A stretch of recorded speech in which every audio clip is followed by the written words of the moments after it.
Genetic power is the most awesome force the planet's ever seen, but you wield it like a kid that's found his dad's gun. Twitter user Hollow Sun wrote a chilling thread entitled, "AI is not artificial." In it, he explains a perspective on technology that is quite absent in the modern world, and one that is integral to understanding why there's anything to be concerned about.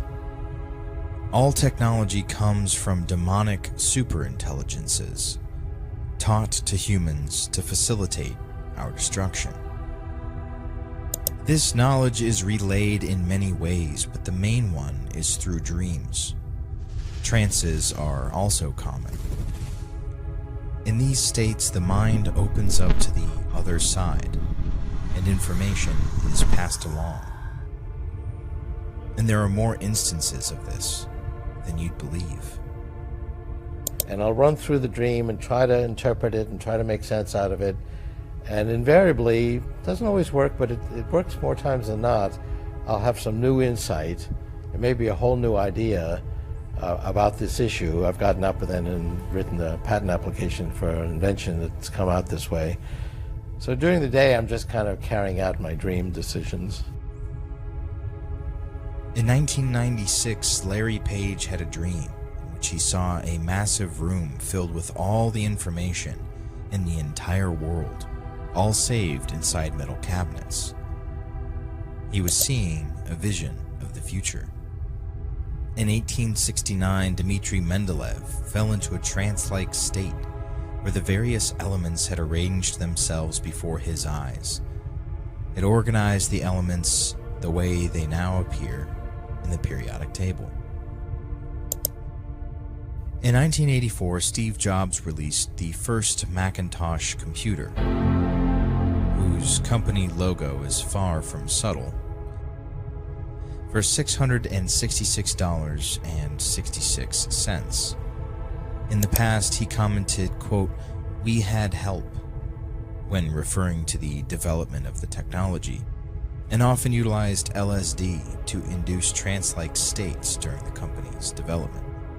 DNA was a vision of a twisting staircase like the one Jacob saw leading into heaven. The Bohr atom was envisioned in a dream-like state. There is a long-standing legend that humans in search of great knowledge turn to wise entities for guidance or wisdom or even wealth. The classic deal with the devil of Western folklore. I'm holding up my hand. What was your bargain? To get where I am now. Should I ask who you made the bargain with? with the chief commander. On this earth? And on this earth, and then in a world we can't see. This goes back to the Garden of Eden, where the serpent promises Eve divine knowledge in exchange for her immortal soul. Of course, Eve didn't know her soul was on the table, only that she would be as gods, knowing good and evil. This divine knowledge destroyed the perfect Garden of Eden, precipitating the fall of man. Fallen angel Asael descended to earth and gave forbidden knowledge to women concerning female adornment, which facilitated lust. He also taught men how to create weapons, which enabled war. The Lord saw how great the wickedness of the human race had become on the earth, and that every inclination of the thoughts of the human heart was only evil all the time. And so God annihilated his creation.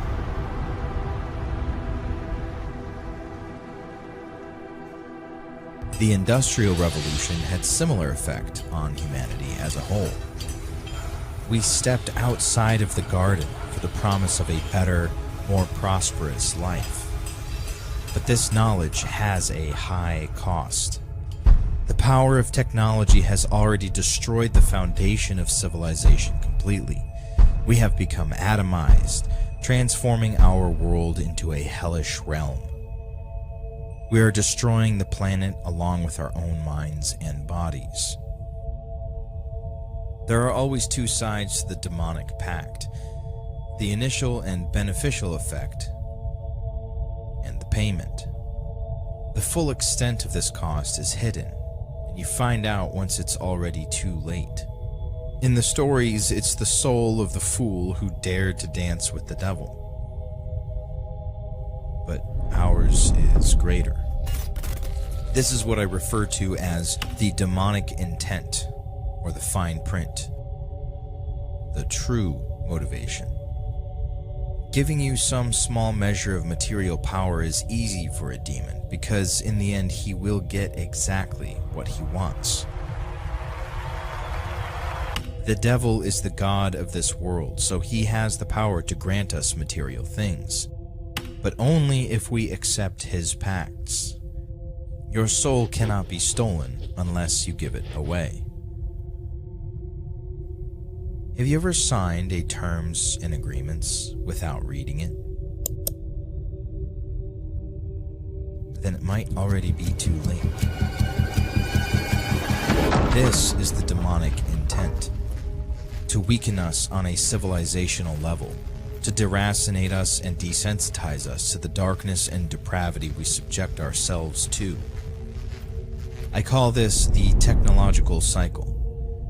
You can see its machinations coiled through the histories when they stepped in.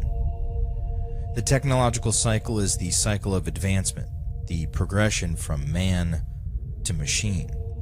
As we surround ourselves with profane machines, they whittle away at our divinity, making us in turn as mechanical as they are. Technology will strip us of autonomy if we let it. This is what makes it so sinister.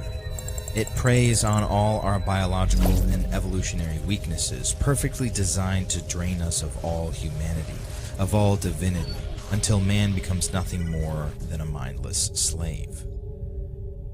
Everything comes in gradual waves. All you have to do is passively accept it.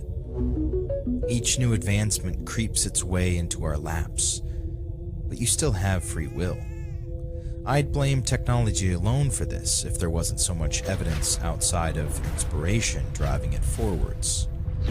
Even in ancient history, mankind makes inexplicable leaps between ages, from the Stone Age to the Iron Age. Massive leaps in technological complexity. This is hinted at in the scripture when it says that an angel taught Tubal-Cain the art of metalworking. The meaning of his name is dragged or carried by the great king Baal. In the Lesser Key of Solomon, there are descriptions of demons and the things they will teach you.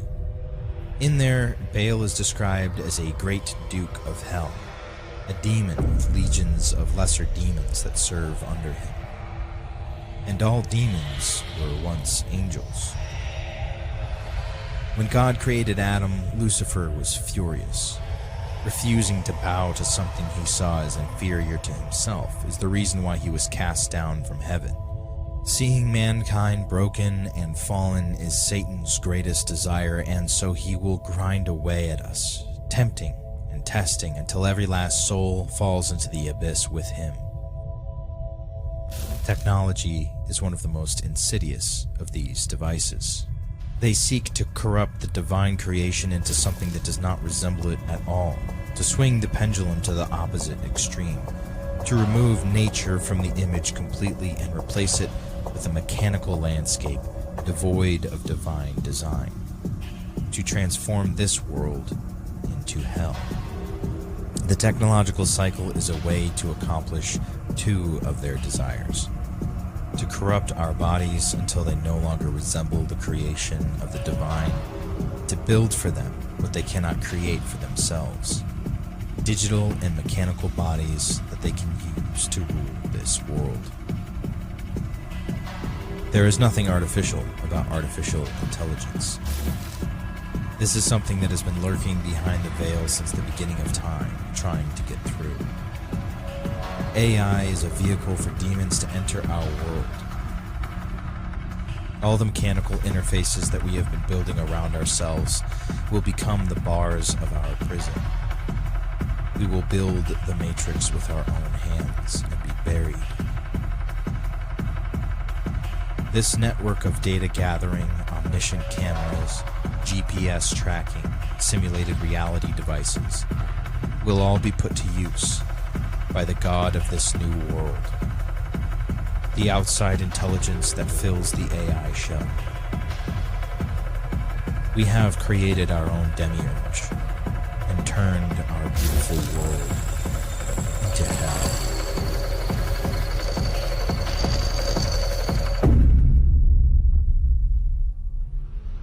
Yet in holding scientific research and discovery in respect, as we should, we must also be alert to the equal and opposite danger that public policy could itself become the captive of a scientific, technological elite.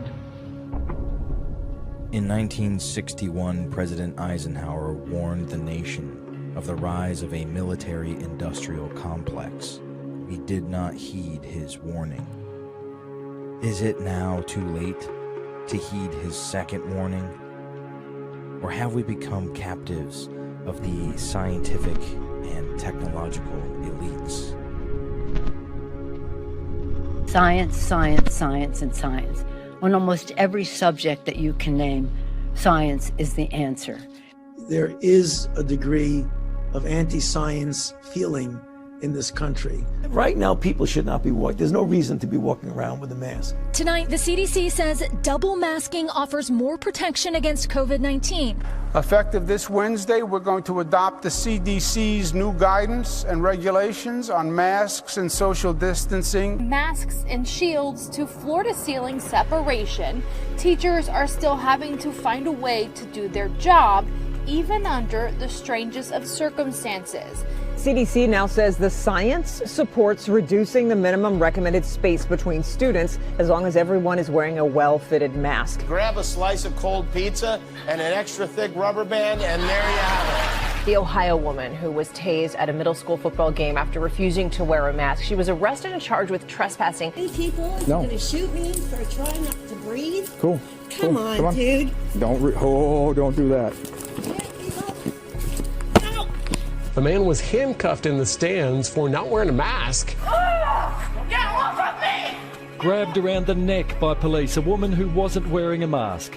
There's a man on a girl and you choked her. With the health secretary warning sunbathing in public places was banned and threatening a possible tightening of measures, but without spelling out how. While busy beaches and packed parks might seem like a COVID risk, there hasn't been a single case of outdoor transmission since the pandemic began.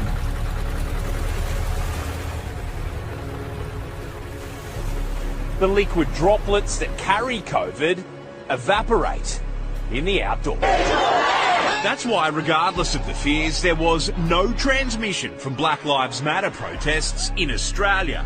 Yep, this paddleboarder was arrested after refusing to get out of the water in Malibu. I think trust science. I trust scientists, but I don't trust Donald Trump. We have seen a deliberate attempt in many places around the world to undermine trust in science. In Israel, they closed down the synagogues. They closed down mosques and shrines. Churches all over the world are telling people don't come to church.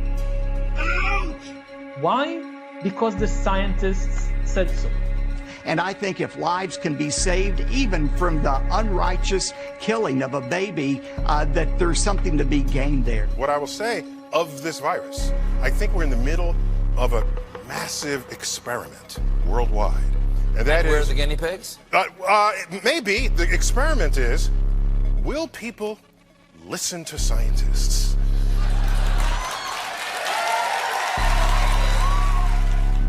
What scientists are telling us now is that the threat of an ice age is not as remote as they once thought.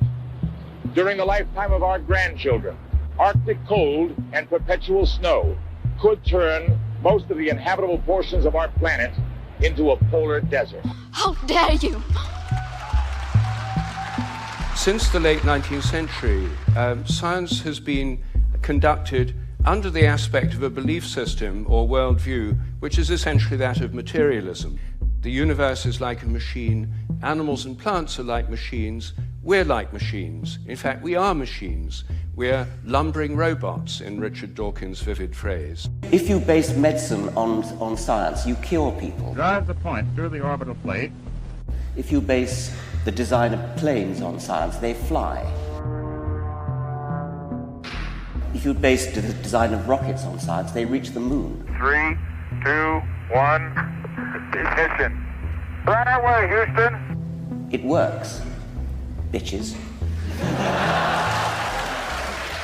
As the fourth industrial revolution looms on the horizon, a new religion emerges, that of scientism. Masquerading as materialists and atheists, the prophets of this new creed cry out in the town square of the coming age of transhumanism, when man will finally become like gods.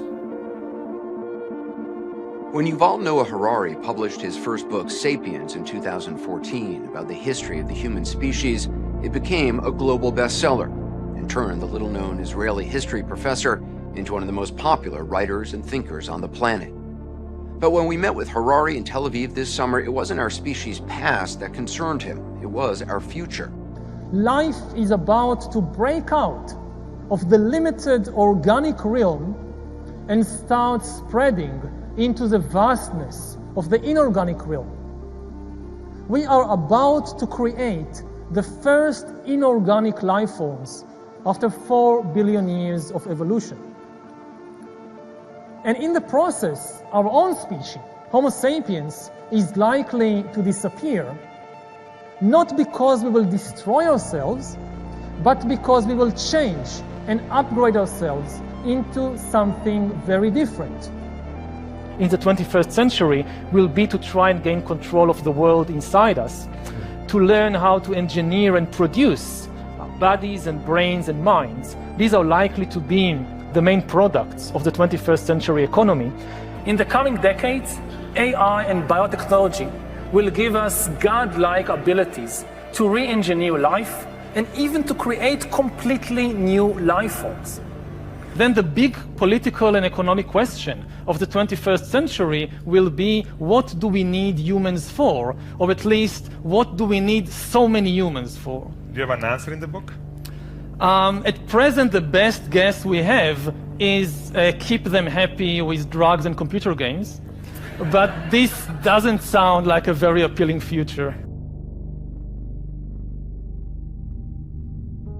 Ray Kurzweil is one of the world's leading inventors, thinkers and futurists, with a 30-year track and reputation of accurate predictions. Called the Restless Genius by the Wall Street Journal and the Ultimate Thinking Machine by Forbes, he was selected as one of the top entrepreneurs by Inc. magazine, which described him as the rightful heir to Thomas Edison.